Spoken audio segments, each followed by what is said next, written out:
time for Cutting Edge Consciousness with Freeman Michaels and Barnett Bain. Thought-provoking discussions and bold ideas from the edge of possibility. And welcome to Cutting Edge Consciousness. Freeman Michaels here. With Barnett Bain. Good moment, all. Good moment to you. Good moment to you. Freeman, how are you? Still recovering from last week. Spence? A little show of hands, a thumbs up. Spence is good. What is it, 110 degrees in here? I feel like tandoori chicken. We in India? Toasty. Yeah, nice. It's a mood. Yeah, hopefully we'll have the air conditioning fixed in our basement cavern here sometime before the summer really kicks in. Yeah. Hey, I have a question for you. Oh, yeah? What the heck happened last week? Well, I was here. Were you? Yeah. Well, from the head up, I was here, but I didn't know. I thought I was fully here. And then your wife made me aware that perhaps I could be more present and more in my body. For those... I have been chewing on that for a week. For those of you who were not with us last week, let that be a lesson to you. From now on, please be with us. Yeah, you stay don't with want us to here, miss folks. anything. Come on, work with us. Last week, we had a guest booked. Yes. From Europe, and we had a communication challenge. Unfortunately, we had our bring-along guest with us. Sandy and I were on our way after we were doing the show. We were going to go on someplace else, and she happened to be here. She jumped in and pulled a grenade. Boy, did she. She pulled a pin on a grenade. She kind of lobbed it into the studio. She said, not to put too fine a point on it, she said, you know, when I listen to you guys... she said, you're boring. You're boring.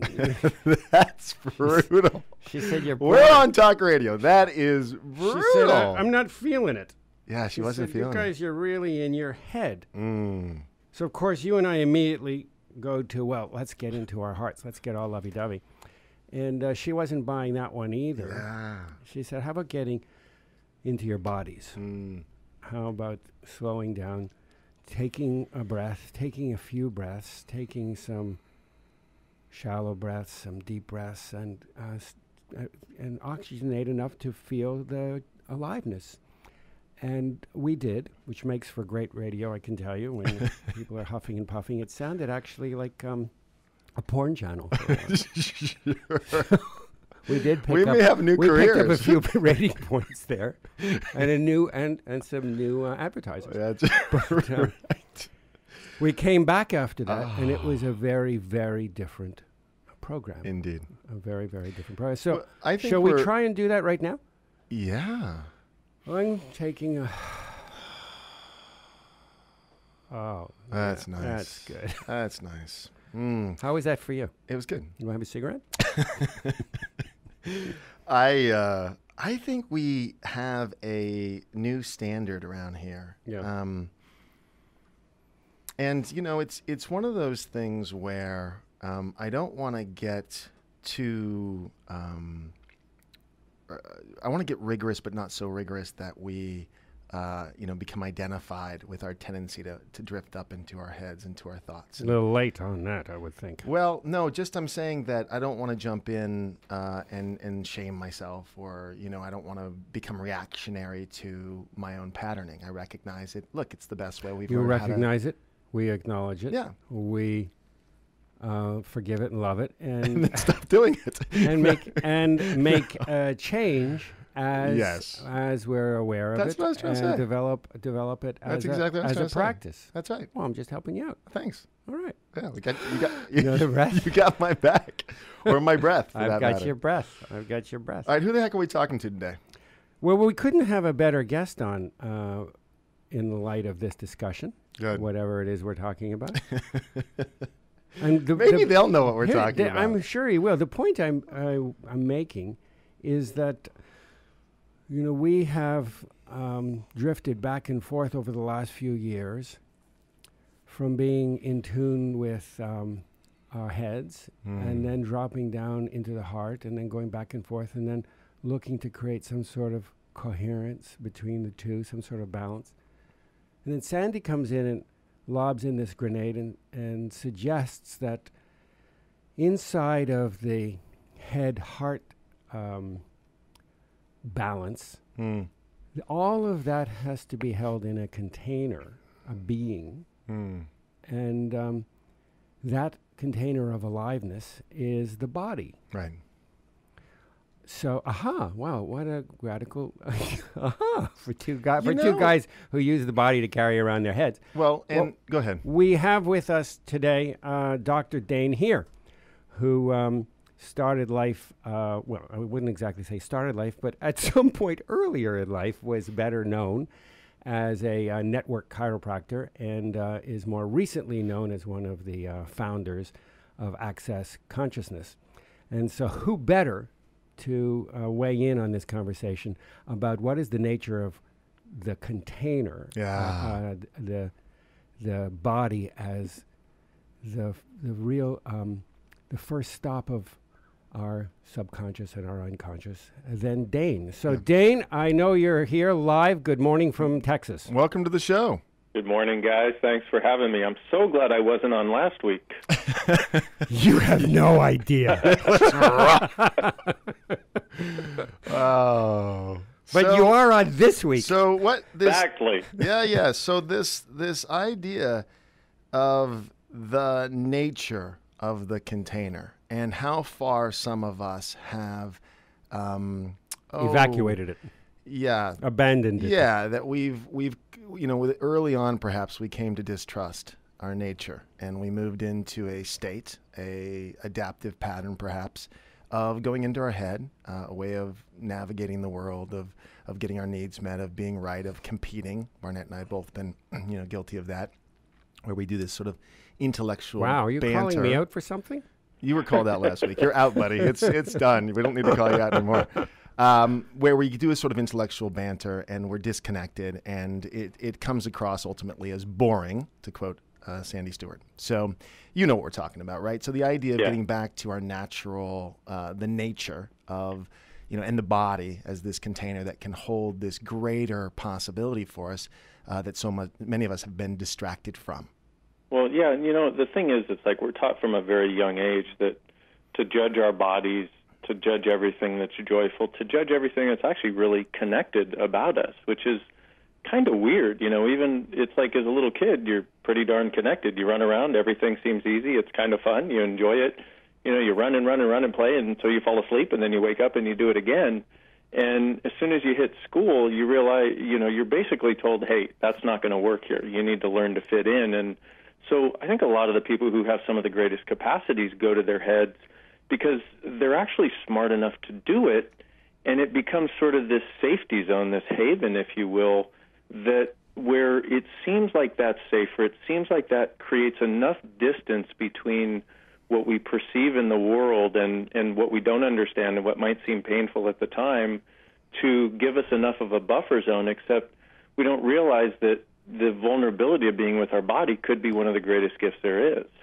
Well, to that point, the flip side of it is that we are more exposed than ever before, precisely because we are not present in our bodies. Yeah. We are in a fabrication of reality. We're in a story of reality. We create a whole energy band around it that is a manufactured idea of present, past, futures. All of these are controls.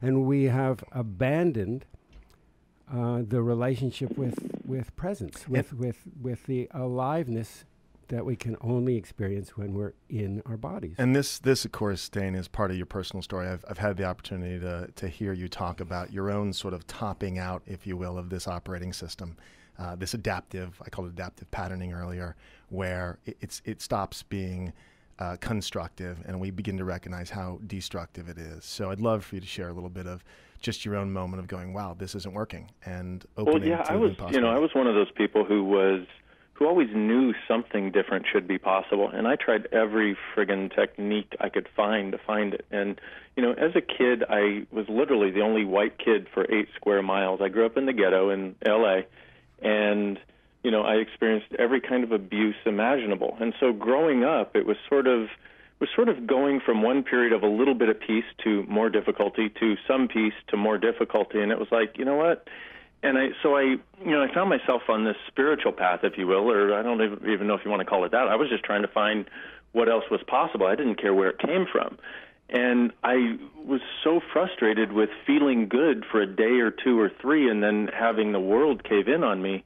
And I said, universe, you got 6 months or I'm killing myself. And I said, either I find something that actually works and I actually get happy, which, is in essence what you guys are talking about. It's like being connected, not feeling disconnected, not feeling wrong, not having to go to any of those defense systems. And so literally a week later, I came across something called Access Consciousness. I had one session, and literally the space that I was asking for, that space of being able to not live in defense and to actually have that level of aggressive presence, actually became available in an hour. And I went, oh, my God. Okay, if this stays, I want to stick around. And not only did it stay, but it continued to grow. So, can I ask you one quick question about this? Because you used a word or a phrase that I'm really curious about. You said aggressive presence. Is that accurate? Did I hear that correctly? Yeah, that's actually an accurate statement. And, and the reason for that, see, aggressive is not aggression. Aggression is what we're used to dealing with in this world that we live in, that that makes us go into our heads, that makes us sort of check out. Aggressive means that no one can take that presence away.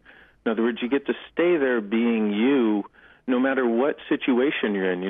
Whether you're with your family, whether you're being interviewed on TV or radio, whether you're with your spouse, you get to continue to be you, whatever that is, and you realize, wow, wait a minute, there's actually something that's of value to this for me, because if you're not there, what's going on in your life? Who's living your life for you? And that's when life sucks, Right. I love it because, the whole, what strikes me about that, and Barnett and I are both words guys. I mean, obviously we're on talk radio, but more than that, we really love language and we play with it all the time. Aggressive presence. There's a kind of commitment. We think of aggressive in negative terms, right? We often think it's a negative.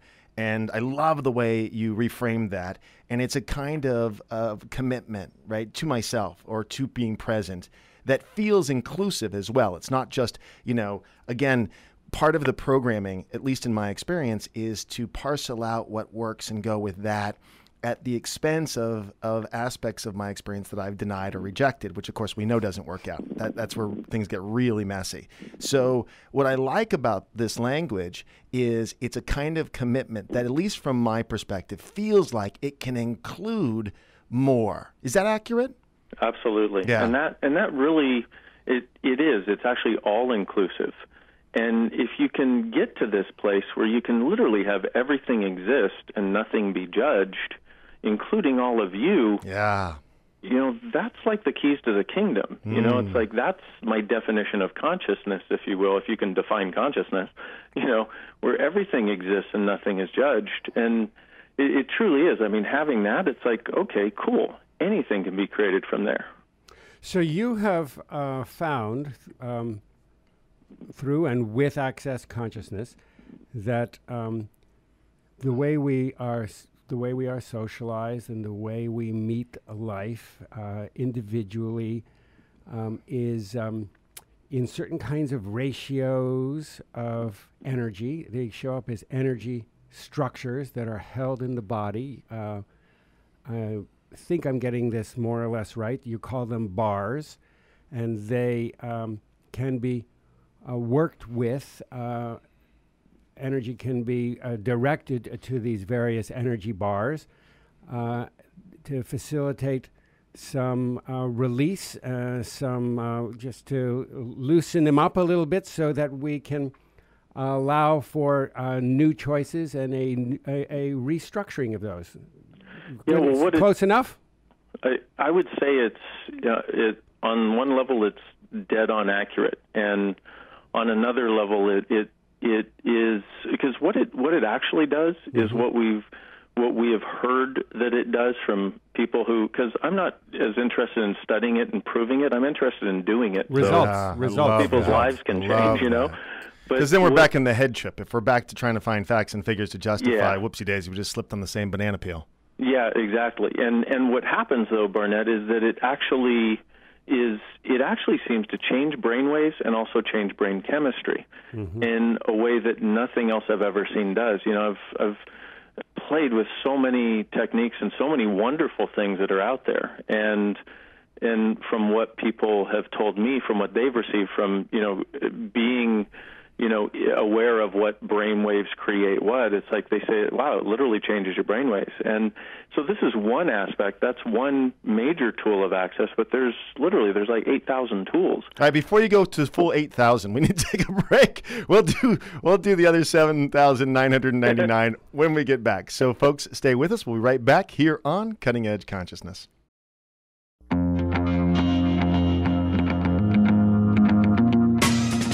Welcome back to Cutting Edge Consciousness, thought-provoking discussions and bold ideas from the edge of possibility. Thank you for staying with us. This is Barnett Bain. I'm here with Freeman Michaels and our guest, Dr. Dain Heer. Dain, before the break, you alluded to the 8,000 odd and gazillions of insights and tools and techniques that are in the Access Consciousness Toolkit. I'm interested right now in hearing a little bit more about working with what you call the bars. Yeah, absolutely. It basically, it's 32 points on the head, and when you hold them really lightly, what happens is a dissipation of the electromagnetic component of thoughts, feelings, emotions, and judgments. And as we all know, you know, we've been told for probably thousands of years, although I don't know if I was here for all those, you know, we've been told for a long time that it's our polarity that is sticking us. And so many of us have, once again, fitting discussion for today, have gone into our heads to try to find out how to be less polarized, which of course makes you more polarized because you're trying to think about how to be. Exactly. And so what this does is it literally dissipates, easy for me to say, the electromagnetic component of the polarity, whether positive or negative, that's keeping you stuck. And it literally, you get up, and I got to tell you, the first bar session I had literally saved my life. I had this session, and I got up, and I looked at my chiropractic table that previously I hated. And I don't know if anybody out there's ever been in a state where they want to kill themselves, and they're literally thinking about it. This is not just, oh, I might kill myself or have a latte today. It was like, I'm out of here. And when you're in that state, it's kind of like everything you're connected to, everything you've created, it's like it has this edge that just kind of grates on you. And I used to hate my chiropractic table, and I know that sounds weird, but that was the level of disgust in my world for everything I'd created at the time. I remember getting up after this session and having a sense of space and peace that I'd only gotten out in nature before. And I looked down at this blue pleather table, you know, plastic and leather, you know, plastic that looks like leather. And I looked down and I saw the veins running through it, and I was like, oh my God, this thing is beautiful. And I started seeing the things in my life that way, but it wasn't from a cognitive thing. It was like that was just the space and the energy that I could be. And I've seen this happen with thousands of people that have gotten their bars run. What strikes me as interesting is that coming out of a background as a network chiropractor, exploring this kind of work, becoming involved in this kind of work, the bars, this is you're working still with the body. You're working with energy patterns of thought and belief and choice and decision and behavior. But you're working with them as structures that have become habituated in the body. And so this kind of threads around to where we began. You're working with the body as the subconscious outpost, as the place where, when we are fully present, real change can be made. Yes. So very, very well put. There's a piece of this that I'm attracted to. I can feel the experience and have a context in my own life of looking around. It's kind of like that Talking Heads song, "Is This My Beautiful," you know, is this my, it's, I don't know what the song is, "Is this my beautiful wife, is this my beautiful whatever." Why don't you sing it for us? Yeah, we're not going to do that. So the point being that there's this split where I recognize or I have these moments where I've seen my life and gone, really? Is this what I've constructed? Is this it? And I can really relate to that. I can feel that because I have my own way of looking at my life and the choices and how painful it's been from a survival standpoint. There isn't a sense of possibility. It feels restrictive. Barnett and I often refer to it as the reservation, and we feel very stuck.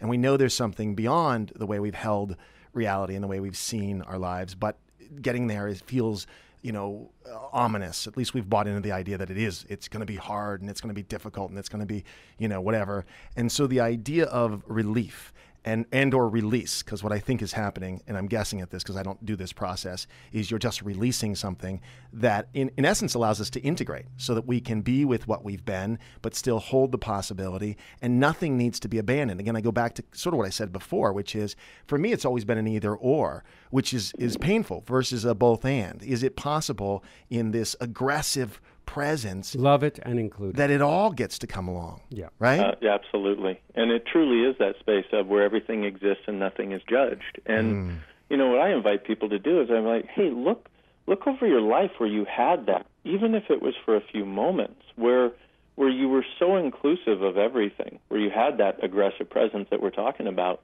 and where it was like everything was okay.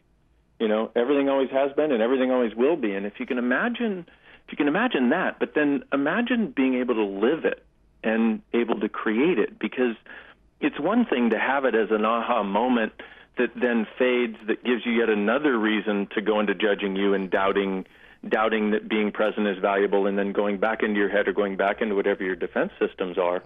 But what I'm talking about is, guys, let's create living it here. And that's what the other 8,000 tools are for. And I don't care, quite frankly, I don't care whether somebody does access consciousness or not. That's not the valuable product to me. The valuable product to me is people knowing this exists and creating it in whatever way they can in their lives and in their worlds. Well, let's explore a number 2, not suggesting that this is a sequence, but a second amongst the 8,000 plus tools in the Access Consciousness Toolkit. I know that you live your life very consciously inside a bubble of question. I call it a bubble, sort of a soap bubble that you blow, and you dwell inside of it, and that is a bubble of inquiry. And so one of the, an example might be, I think I've heard you say this on a video or in a tape someplace, how can this become even more wonderful? Yes. I love that question. So this is a being state. It becomes a set of modulators and lenses through which all data, incoming and outgoing, become adjusted. And when we change the viewing devices, the life we experience changes. So I'd love you to drill down a little bit more for our audience around this subject.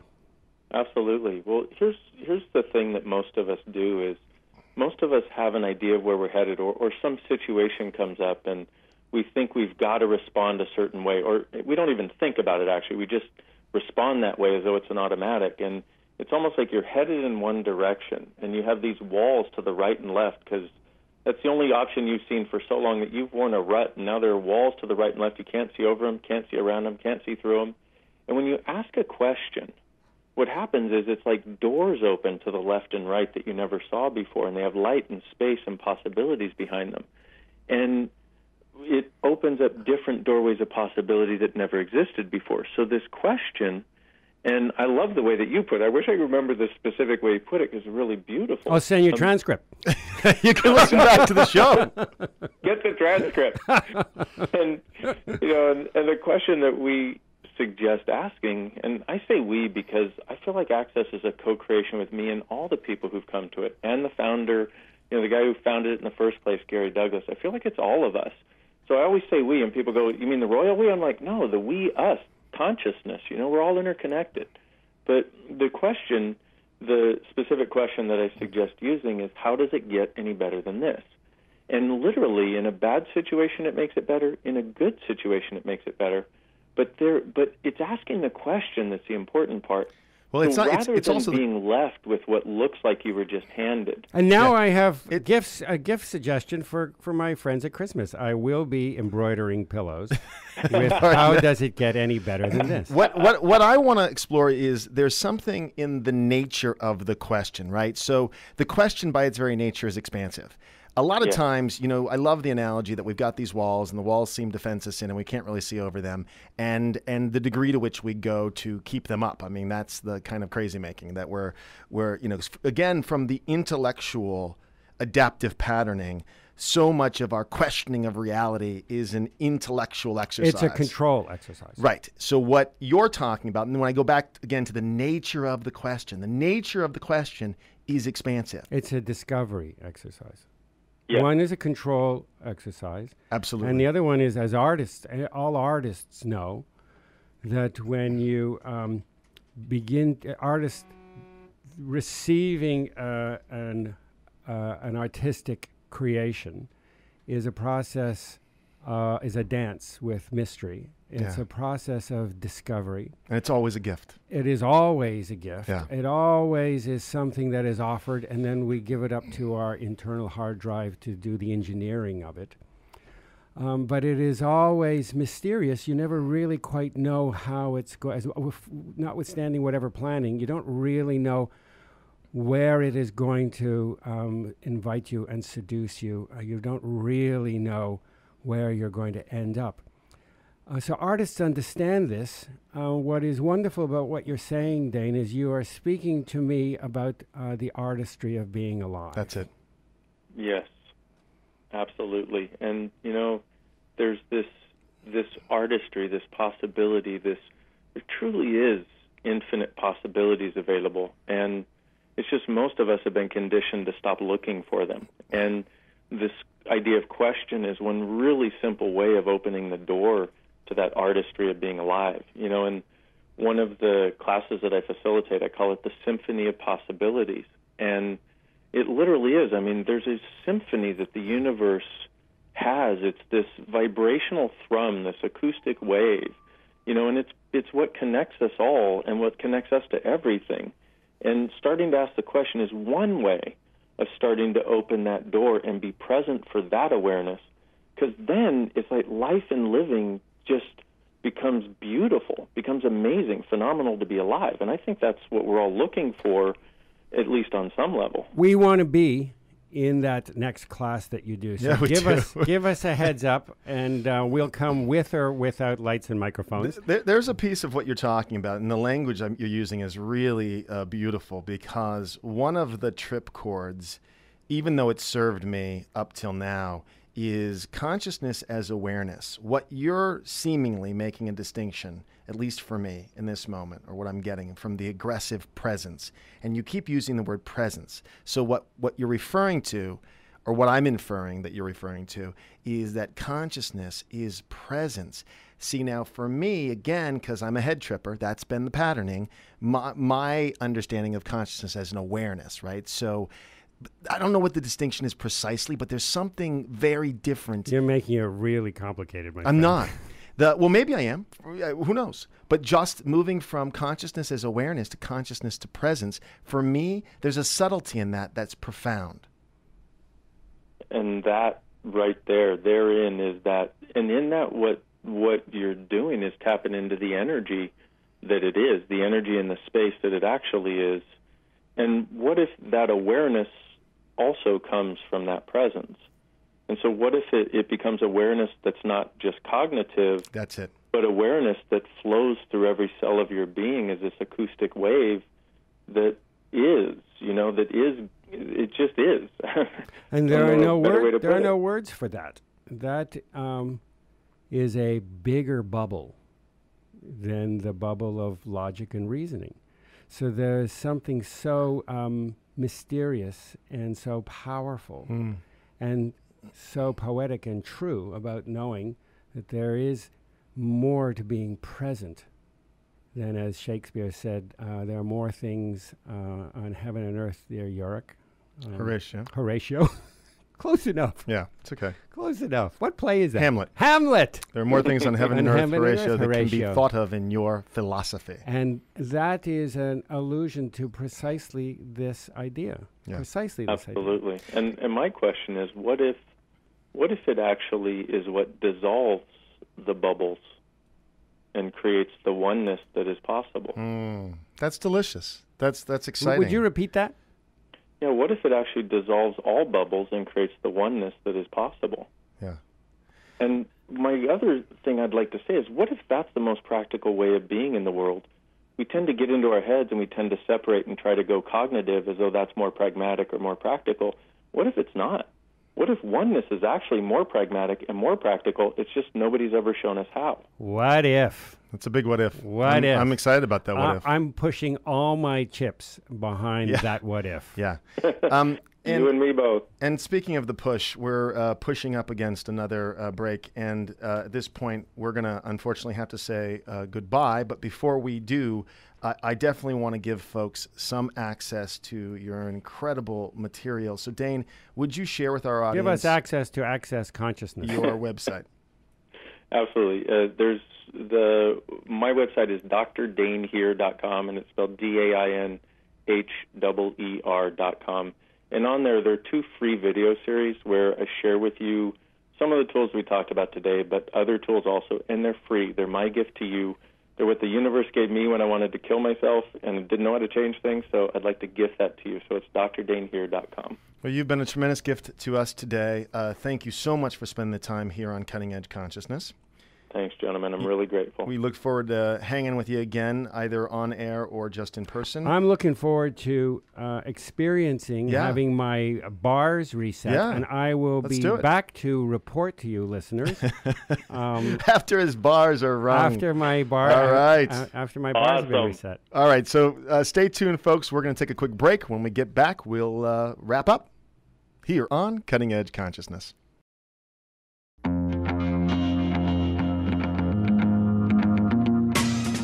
Welcome back to Cutting Edge Consciousness, thought-provoking discussions and bold ideas from the edge of possibility. And welcome back to Cutting Edge Consciousness. Freeman Michaels here with Barnett Bain. That was great. Dr. Dain Heer. Wow. I love it. I like, and you know, look, I make things complicated. I know. It's part of what I do.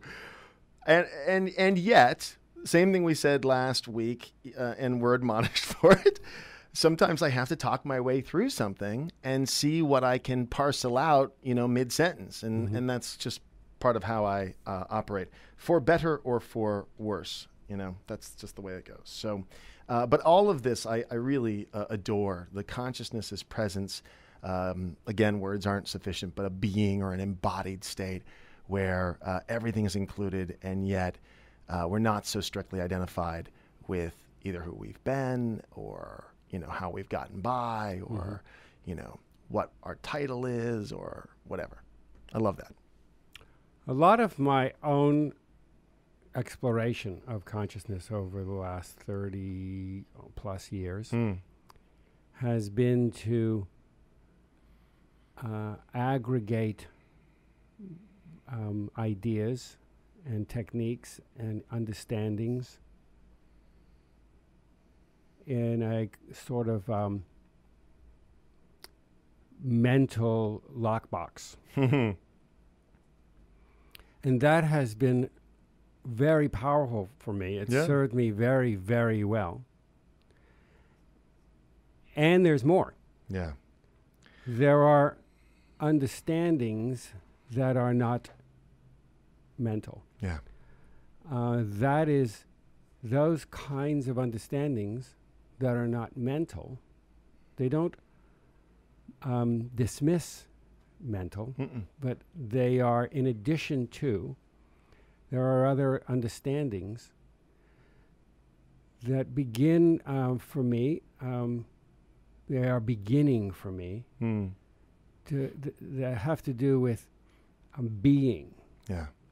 Not being inside a putting together of a construct, but being right here, right now, I'm aware of all of the pull, all of the magnetics that want to seduce me away from being here right now. Yeah. All I have to do is get a call from my accountant or open my mailbox. There are certain triggers that are guaranteed my goodness. to pull me away from being right here, right now. And in that moment, I collapse my ability to be a reality co-creator. I collapse it into a very, very well-known, a very predictable, though unpleasant, set of options, menu of options. It's a much smaller bubble of dreaming. Yeah.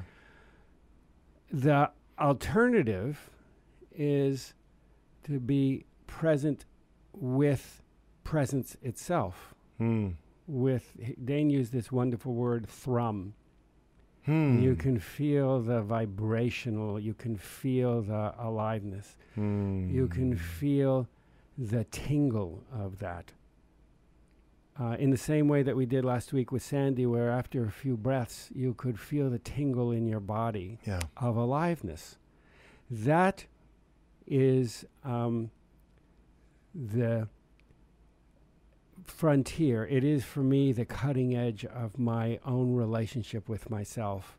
It is more interesting to me because it is a virgin relationship. We are still dating. Yeah, no, I get it. I totally get it. We haven't consummated this yet. I am getting to know the part of myself that lives as I think it was Walt Whitman who said, I sing the body electric. So this was clearly a guy who understood the part of himself, was really in relationship to the part of himself that thrummed. And yet he was able to put together words and create poetry. But that was a subset of knowing himself as a thrummer, as a body electric. Yeah. I can get really fired up about something that I'm processing in my head, some idea that gets me excited or something of that nature. But I can also get fired up by a sunset, fired up by some experiential, thing that you don't have words for. I mean, you can describe a sunset. I mean, Walt Whitman probably can, and so can others in a beautiful way that's very stirring, but it's very different than being there and experiencing it and having the kind of awe and wonder experience. And it's just, one of the things is that I've organized my choices around certain ways that I feel comfortable getting fired up. And what I'm open to is more and more ways that are less cognitive, less, mental constructs that equally fire me up or maybe expand me into a different kind of fired up. I think that's what we're talking about. I hear you. I know that I am reluctant to step outside of my comfort zone. Sure. And I also know that the edge of my ability to love and to grow is uncomfortable. Yeah. That I have a certain kind of, there's a balance between the mastery I have over levels of love and growth, and then if I'm not constantly leaning into my uncomfort, not discomfort, it's just that I'm uncomfortable because I feel like a beginner, I feel like a novice, I feel vulnerable, I feel exposed. I don't feel the same level, the same kinds of confidence, although I'm increasingly feeling confident that being a novice is powerful. You're a good grower. Is powerful, but there is this very fine line between mastery and complacency. Right. And I usually find myself being in the complacency, and then something happens, like, or I'm, fortunately I'm married to the canary in the mine. A grower. She's a grower. She's like a canary in the mine. Yeah. It's like instantly, there is a very big reminder there that if you're not moving forward into what is unknown and uncertain, then we're for sure moving backwards. And she would say to me, she would say to me, if she were here right now, you're using the word we instead of I.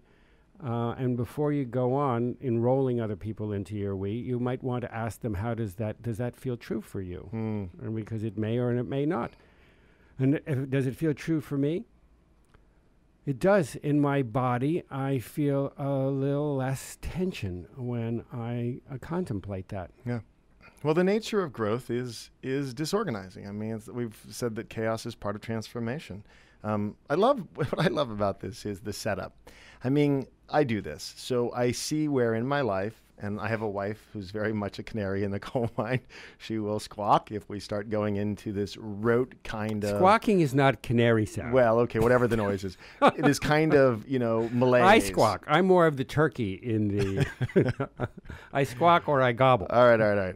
But the point being that there's a discomfort in this kind of comfort, in this kind of malaise, in this kind of, so the commitment to growth, not for its own sake, but understanding that's part of being alive. If we stop growing, we're done. So the whole point, at least from our perspective, and I'm including you in my we, and if you're not with me, you can say I'm out. But let me check in and see if I feel comfortable about that. Does this feel comfortable for you? That we it sort of feels comfortable. Right. So I'll speak for me. I'm committed to growing.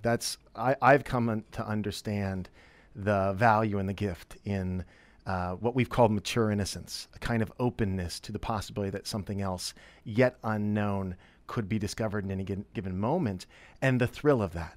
I mean, we do this on this show in a dialogue, and one of the challenges for us is we back up on ourselves. We realize that we've done it again. We've tripped back into a head trip, and so we invite grenades to blow up the malaise, to snap us out of our pattern tendencies and kind of challenge us to grow, right?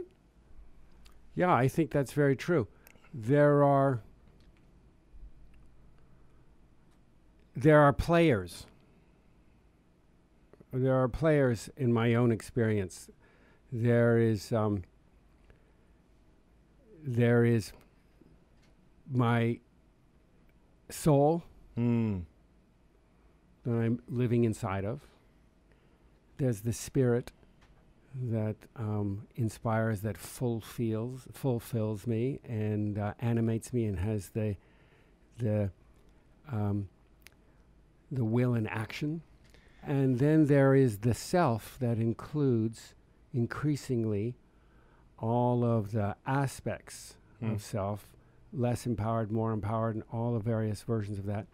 And then there is also a fourth player that I'm becoming intimate with, a truer self that does not live inside of my logic. It doesn't live inside of time or inside of space.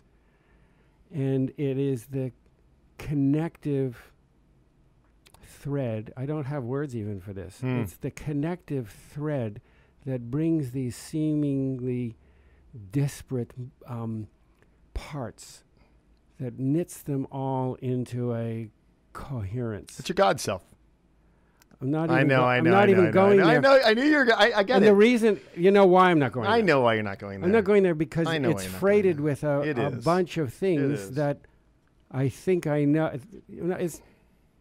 Yeah, I knew when I threw that out that was going to be not what you're trying to describe. So I'm looking. Because all that's going to do is organize back to something we've already figured out, right? Yeah, or precisely. Not even figured out. That's precisely. not even the right language. So the body electric. That's cool language. It's not mine. It's Whitman's. It's cool. The body electric, in the same poem, by the way, he says that we contain multitudes. Interesting idea. So the body electric, that is not an experience that is limited to time and space. Yeah. It's just pure raw frequency, Energy, frequency that I'm beginning to develop a relationship with, that I am discovering is my aliveness. And so what presence means to me increasingly is an awareness of that electricity, of that, of the self as a vibrating frequency, of that that thrill. I mean, Eckhart Tolle calls it the light inside, or there's so many in so many traditions have for so long. I feel like I'm the last to pick up the scent of this. Well, only because the way it's been held before may or may not resonate, because it's when you're newly discovering it, it has its own quality, and to feel like it's already been defined sort of robs us of the experience. I think it was what Dain was referring to as the oneness, right? So again, the minute we do that, we can very easily slip into something where everyone goes, "Oh, I know what you're talking about." Well, heck, we don't know what we're talking about. So you know, I don't want to just crunch back to something that's already defined. We're talking about something yet undefined. One quick little note. You slipped on something. I don't know if you meant to, but fulfill, that sort of piece of language. I don't know if that was intentional, but I love it. That the full feel is the fulfill. You know, to be fulfilled, there has to be a full feeling involved, not just a head trip, because, you know, that. And we don't know. I certainly am discovering this. It's not something that I am intimate enough with, that I can speak with any kind of authority at this point. I'm discovering that the capacity at which I could feel before was one octave of feeling, and that I can be present with with myself as an electrical system. That's already two, but that I could be present with myself as presence. Right. That's an entirely different octave of feeling. That's all I'm saying, that and I am full of that, and life takes on a different character and quality as a result. So of what strikes me in moments that I've seen people's auras, you know, where I've seen the glow around them, which I can by the way see right now, there's a glow around you which I can become aware of. That's another way of perceiving. You know, for me, this is captured in quantum physics, or illustrated, I should say, for me in quantum physics, that it begins to get me excited about possibility, that we're all energy. And then I can actually, from that vantage point, begin to see things as systems of energy, you know, organizing around a pen, you know, the pen energy. And for me, that's very exciting. So that's a whole nother way of conceiving and perceiving of my world, which in essence is what we're talking about, that there's these evolving ways of seeing things, and the tendency to want to run back to the reservation and get out our book of terms and definitions so that we can hold it in a way that we've held it before, just feels like it's diminishing it. You know, it doesn't feel great. It really works when we are looking to become masters of a domain. We've already been the first through. Story, this is my circumstances, these are the cards were dealt me. The second story, how I overcame the cards that were dealt me. At that point, it's very, very effective. And then the third story, is there more? Am I more than the ways of the world? Is there more? Right. Are there mysteries? The exploration of that. None of these things serve anymore. It's important to know how to drive without going off the soft shoulder, and what to do at a red light or a green light. And yet the bigger game is one of exploration of mystery and of mysticism. And with that, I think we have come to the end of, but if you stay tuned, we will continue this conversation on another hour that we're about to record right now. Perfect. Stay with us. Well, don't stay with us. Say goodbye, because this is the end of today's show. But if you tune in next week, we will be back with another extension of what we're talking about here today, here on Cutting Edge Consciousness.